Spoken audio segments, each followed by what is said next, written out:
Hi అండి, అందరికీ నమస్కారం. మీరు చూస్తున్నది ఎస్ఆర్ అగ్రికల్చర్ యూట్యూబ్ ఛానల్. నేను చేస్తున్న వ్యవసాయం గురించి. ఫ్రెండ్స్, ఈరోజైతే ఆదివారము మార్చి 15వ తారీఖు అండి. అయితే ప్రజెంట్ నేను మందు స్ప్రే చేసుకోవడం అనేది అయిపోయింది. ఎందుకోసం అంటే ఎండ తీవ్రత అనేది పెరుగుతూ ఉంది కాబట్టి ఎండ తక్కువగా ఉన్నప్పుడు స్ప్రేయింగ్ చేసుకుంటే బాగుంటుంది అన్న ఉద్దేశంతో నేను మందు స్ప్రే చేసుకోవడం అయిపోయిందండి. అయితే ఈరోజు మందులు నేను ఏం తెచ్చుకున్నానో అవి దేనికి పనిచేస్తాయో చెప్తానండి. అంటే దానికంటే ముందు కూడా నాదొక రిక్వెస్ట్ అండి. అదేంటంటే ఇంకా మన ఛానల్ని చూస్తూ సబ్స్క్రైబ్ చేసుకొని రైతులు ఎవరైనా ఉన్నట్లయితే దయచేసి సబ్స్క్రైబ్ చేసుకోండి. అలాగే సబ్స్క్రైబ్ చేసుకున్న తర్వాత బెల్ బటన్ని ట్యాప్ చేయండి. దాని ద్వారా నేను వీడియో పోస్ట్ చేసిన వెంటనే మీకు నోటిఫికేషన్ రూపంలో రావడం జరుగుతూ ఉంటుంది, ఎక్కడే వెతుక్కోకుండా కూడా. అలాగే నా వీడియోస్ కనుక నచ్చినట్లయితే వీడియోస్కి ఒక లైక్ చేసి మీ తోటి రైతులకు కూడా షేర్ చేయండి. అంటే ఇక్కడ నేను చెప్పాలనుకున్న విషయం ఏంటంటే ఈరోజు బేసిక్గా కొంతమంది రైతులు ఒక డౌట్ అనేది ఎక్స్ప్రెస్ చేయడం జరిగింది. అదేంటంటే తలమాడు తెగులు వస్తూ ఉంది అని చెప్పేసి చెప్పడం జరిగిందండి. అయితే అది దేనివల్ల వస్తుందో ఈరోజు నేను మీకు ఒక ఎక్స్ప్లెనేషన్ అనేది ఇస్తూ ఉంటాను. ఈ తలమాడు తెగులు అనేది తామర పురుగు వలన వస్తూ ఉంటుందండి. అయితే మీరు ఇక్కడ ఇంకొక డౌట్ అనేది అడగవచ్చు. తామర పురుగు అనేది స్టార్టింగ్లో మనకి డిసెంబరు జనవరి ఉన్నప్పుడు చాలా ఎక్కువగా ఉంది కదా, ఆ టైంలో ఈ తలమాడు తెగులు రాకుండా ఇప్పుడు మాత్రమే ఎందుకు వస్తూ ఉంది అని చెప్పేసి మీరు క్వశ్చన్ చేయొచ్చు. అయితే తలమాడు తెగులు రావడానికి కారణం నేను చెప్పాను కదండి. అది కాకుండా దీనికి ఇంకో కారణం ఉంది. బేసిక్గా దానివలన అయితే రాలేదు. అదేంటంటే మనకి ఈసీ ఫార్ములేషన్ ఉన్న మందుల వలన కూడా వస్తూ ఉంటుంది. ఈసీ ఫార్ములేషన్ ఉన్న మందుల వలన ఎక్కువ ఎందుకు వస్తూ ఉంటుందంటే దీంట్లో స్పిరిట్ అనేది ఉంటుంది కాబట్టి ఈ మందు అనేది డైరెక్ట్గా మొక్క మీద పడటం వల్ల వస్తూ ఉంటుంది. మీరు ఇక్కడ ఇంకో క్వశ్చన్ కూడా అడగొచ్చు. ఈ డైరెక్ట్గా మందు దాని మీద ఎందుకు పడుతూ ఉంటుంది అని చెప్పేసి అడగొచ్చు అండి. అయితే దానికి ఒక క్లారిఫికేషన్ ఇస్తూ ఉంటాను నేను. మనకి బేసిక్గా ఈ తలమాడు తెగులు అనేది ఒక కోత కోసిన తర్వాత కనిపిస్తూ ఉంటుంది. ఎందుకోసం అంటే మనం కోత కొయ్యక ముందు తోట అనేది నీట్గా ఉంటుంది. అంటే పాయలు చేసుకొని ఉంటాం కాబట్టి మనం మందు స్ప్రే చేసుకున్నప్పుడు పాయలో నడుచుకుంటూ పోతాము. అప్పుడు మందు ఈవెన్గా పడుతూ ఉంటుంది.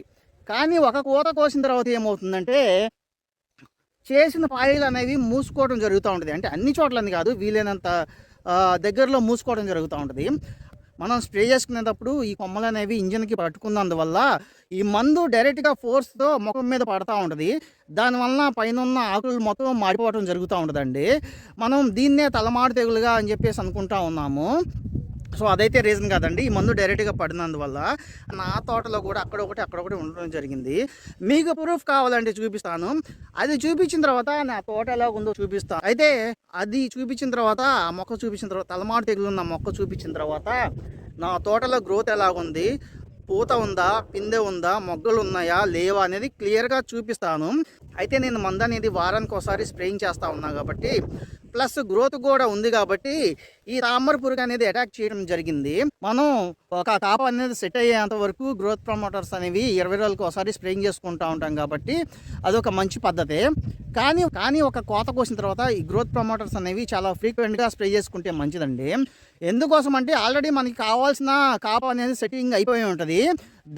దానివల్ల మనకు నష్టం అయితే ఏముండదు. మనకు కావాల్సినటువంటి కాపు సెట్ అయింది కాబట్టి కోత కోసిన తర్వాత స్ప్రే చేసుకున్నట్లయితే మనకి అధికంగా గ్రోత్ వచ్చి అధికంగా ఫ్లవరింగ్ అలాగే అధికంగా కాపు కూడా రావడం జరుగుతుంది కాబట్టి దానివల్ల ప్లస్సే కానీ మనకి మైనస్ అయితే ఏమి ఉండదండి.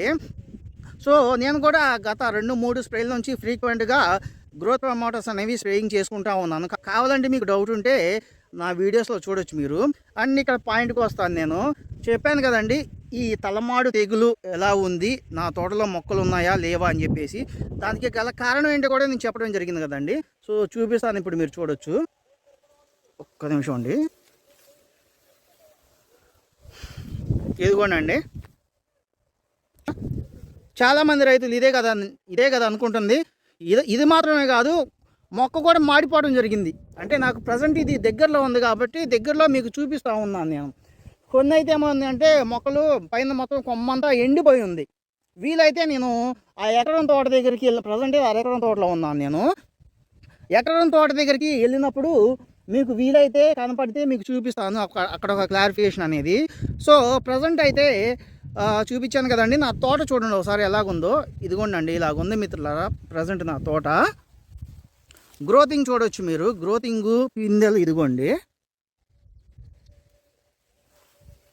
ఇదిగోండి చూడండి మిత్రులారా, ఇదిగోండి మొగ్గలు వచ్చి ఉన్నాయి, ఇదిగోండి పైన పోతుంది, ఇదిగోండి పిందెలు ఇవన్నీ ఉన్నాయి కదండి. ఇదిగోండి అది మాత్రం ఈ పక్క మొక్క ఇది ఒకసారి మీరు క్లియర్గా గమనించవచ్చండి. ఎందుకోసమో నేను ఎంత వివరణగా చెప్తా ఉన్నాను అనేది. అదిగోండి తామర పురుగు డ్యామేజ్ చేసిందని చెప్పాను కదా, అదిగోండి అక్కడ చూడండి కొంచెం మీకు ఎరుపు రంగులో కనిపిస్తూ ఉంది. ఎందుకోసం అంటే స్ప్రేయింగ్స్ అనేవి వారానికి ఒకసారి చేస్తూ ఉన్నాం కాబట్టి, ప్లస్ గ్రోత్ మీద ఉంది కాబట్టి తామర పురుగు అనేది ఆటోమేటిక్గా అటాక్ అనేది చేస్తూ ఉంటుంది గ్రోత్ ఉంటే. ఇదిగోండి ఇదిగోండి చూడండి మీరు, పిందెలు మొగ్గలు పూత అన్నీ ఉన్నాయి. అండ్ ఇప్పుడు ఇదిగోండి ఇది 1/2 ఎకరం తోట అండి. వీడియో లెంత్ అవుతూ ఉంటుంది కాబట్టి జస్ట్ షార్ట్గా చూపించేసి నేను మందులు చెప్పేస్తాను. ఇదిగోండి ఇది కూడా మ్యాక్సిమం ఇలానే ఉంటుందండి, చూడవచ్చు. ఇదిగోండి ఎందుకంటే వితౌట్ ప్రూఫ్ చూపించడం మంచిది కాదు, చెప్పడం మంచిది కాదు. ఇదిగోండి దీనికి గల కారణం ఏంటో మీకు కావాలంటే క్లారిఫికేషన్ నా గత 2-3 స్ప్రేలు చూడవచ్చు మీరు. ఎందుకోసం అంటే చెప్పాను కదండి, ఫ్రీక్వెంట్గా గ్రోత్ ప్రమోటర్స్ అనేవి కోత కోసిన తర్వాత స్ప్రేయింగ్ చేసుకున్నాను అని చెప్పేసి. ఇదిగోండి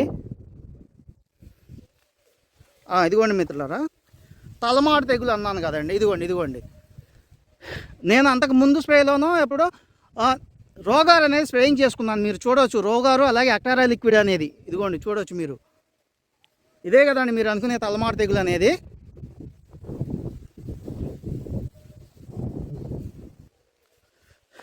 సో చూశారు కదండి మిత్రులారా, తలమాడు తెగులు చూపించడం జరిగింది, నా తోట గ్రోత్ ఎలా ఉందో చూపించడం జరిగింది, పిందెలు పూతలు అన్నీ చూపించడం జరిగిందండి.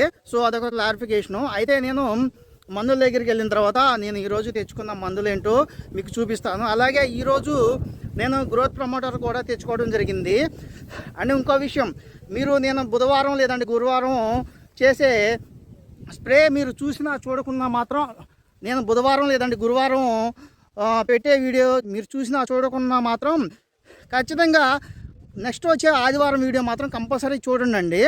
ఎందుకోసమంటే గతంలో చేసుకున్న స్ప్రేలు అంటే గతంలో 2-3 స్ప్రేలు, అలాగే ఈ ఆదివారం అంటే ఈరోజు చేసుకున్న స్ప్రే, వీటన్నిటి రిజల్ట్ అనేది కంప్లీట్గా మనకు నెక్స్ట్ స్ప్రేతో కంప్లీట్గా వస్తూ ఉంటుంది. ఆ స్ప్రేలో మీకు వివరణ ఇస్తాను నేను. వచ్చిన గ్రోత్ మొత్తం ఎలాగా కాపుగా రావాలో మీకు ఎక్స్ప్లెనేషన్ ఇస్తానండి. సో ప్రజెంట్ అయితే మధ్యలో ఉండటం జరిగిందండి. నేను ఎకరానికి 1/2 ఎకరం.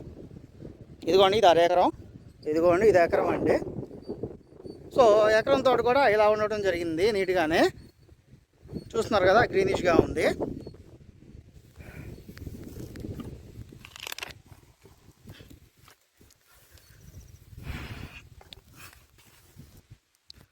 సో అదే అండి మిత్రులారా, అయితే నేను ఈరోజు తెచ్చుకున్న మందులు ఏంటో చెప్పేస్తాను, చాలా షార్ట్గానే చెప్పేస్తాను. ఎందుకోసం అంటే వీడియో అనేది ఇప్పటికే లెంత్ అయింది కాబట్టి.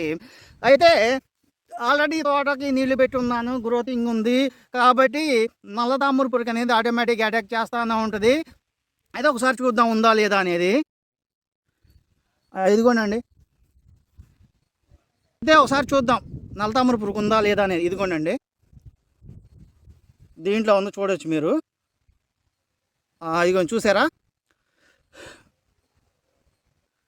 చూసారు కదండి నల్లతామర పురుగు ఉండటం.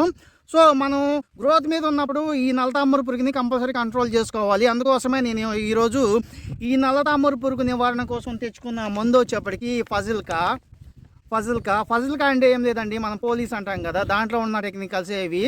అయితే దీంట్లో ఇమిడాక్లోపిడ్ 40%, అలాగే ఫిప్రోనిల్ 40% ఉంటుంది. అంటే మనం పోలీస్ అంటాం కదా, అదే ఇది విల్లోప్రిడ్ కానీ పోలీస్ కానీ ఇవన్నీ అంటూ ఉంటాము. అయితే దీంట్లో ఉన్నటువంటి 2 టెక్నికల్స్ కూడా తామర పురుగు మీద చాలా బాగా పనిచేస్తూ ఉంటాయి. నేను నల్ల తామర పురుగుకి సంబంధించి కూడా పోలీస్లో ఉన్నటువంటి టెక్నికల్స్తోనే కంట్రోల్ చేసుకోవడం జరిగింది కాబట్టి ఈరోజు నేను ఈ ఫజిల్కా అనేది తెచ్చుకోవడం జరిగింది. అయితే మీరు దీని యొక్క డోస్ గురించి తెలుసుకున్నట్లయితే 1 ఎకరానికి ఈ టైంలో 70 గ్రాముల వరకు స్ప్రేయింగ్ చేసుకోండి. ఎందుకంటే తోట పెరిగింది కాబట్టి సరిపోతుంది, తక్కువ స్ప్రే చేసుకుంటే పెద్దగా ప్రభావం చూపించకపోవచ్చు కాబట్టి 70 గ్రాములు అనేది స్ప్రేయింగ్ చేసుకోండి.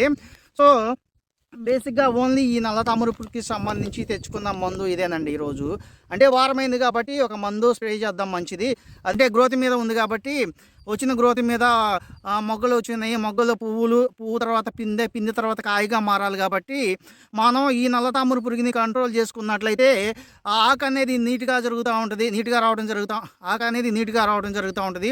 దాని ద్వారా మొక్క ఫోటోసింథసిస్ జరుపుకొని ఆరోగ్యంగా పెరగడానికి బాగుంటుంది. అలాగే పిందె కూడా సాగుతూ ఉంటుందండి.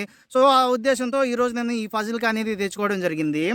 అయితే నేను తెచ్చుకున్న రెండో మందు వచ్చేప్పటికి ఈరోజు నాద్ కంపెనీ వాళ్ళది విన్ అండి, విన్ను. ఇది దేనికి తెచ్చుకున్నానంటే చెప్తా ఉన్నా కదండి, నేను ఫ్రీక్వెంట్గా గ్రోత్ ప్రమోటర్స్ అనేవి స్ప్రేయింగ్ చేసుకుంటా ఉన్నానని.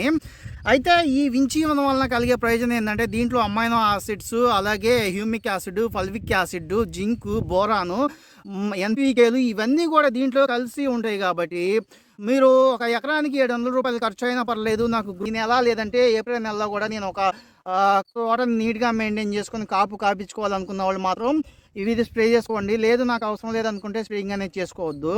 అదే దీంట్లో మ్యాక్సిమం అన్ని రకాలు ఉంటాయి కాబట్టి మొక్క పెరుగుదలకు ఉపయోగపడుతుంది. అలాగే పూత రావడానికి ప్రేరేపణ జరుగుతూ ఉంటుంది. అలాగే వచ్చిన పూత మొత్తం కాయగా మారడానికి ఉపయోగపడుతూ ఉంటుందండి. సో అయితే దీని యొక్క డోస్ గురించి తెలుసుకున్నట్లయితే 1 ఎకరానికి వచ్చేప్పటికి 100 ml అండి. అంటే అయితే ఇది మల్టీపర్పస్గా ఉపయోగపడుతూ ఉంటుంది. అండ్ ఈరోజు ఇది స్ప్రే చేసుకున్నా కాబట్టి వచ్చిన గ్రోత్ మొత్తం మెయింటైన్ అవుతూ ఉంటుంది, ఇంకా గ్రోత్ ఇంప్రూవ్ అవుతూ ఉంటుంది. అలాగే పూత మొత్తం పిందిగా కూడా మారడం జరుగుతూ ఉంటుందండి. అండ్ గ్రోత్ అనేది ఉంది కాబట్టి నా తోటలో ఈ గ్రోత్ మొత్తం స్టాప్ అయ్యి వచ్చిన గ్రోత్ మొత్తం మళ్ళీ పిందె అలాగే కాయగా మారడానికి లేదంటే పూత ప్రేరేపణ కావడానికి నేను నెక్స్ట్ ఆదివారం ఒక మంచి స్ప్రే చేస్తానండి. దీనికి కంటిన్యూషన్గా అది అండ్ గ్రోత్ ప్రమోటర్స్ ఇక ఆ స్ప్రేతో ఫైనల్ అని చెప్పేసి అనుకోవచ్చు. అండ్ అది గ్రోత్ రెగ్యులేటర్ అనుకోవచ్చు మనం. అదేంటో కూడా నేను చెప్తానండి, నెక్స్ట్ స్ప్రేలో చెప్తానండి. నెక్స్ట్ అంటే వచ్చే ఆదివారం స్ప్రేలో చెప్తానండి. సో అదేనండి మిత్రులారా, ఈరోజు వీడియో వచ్చేప్పటికి అందరికీ కూడా ధన్యవాదాలండి.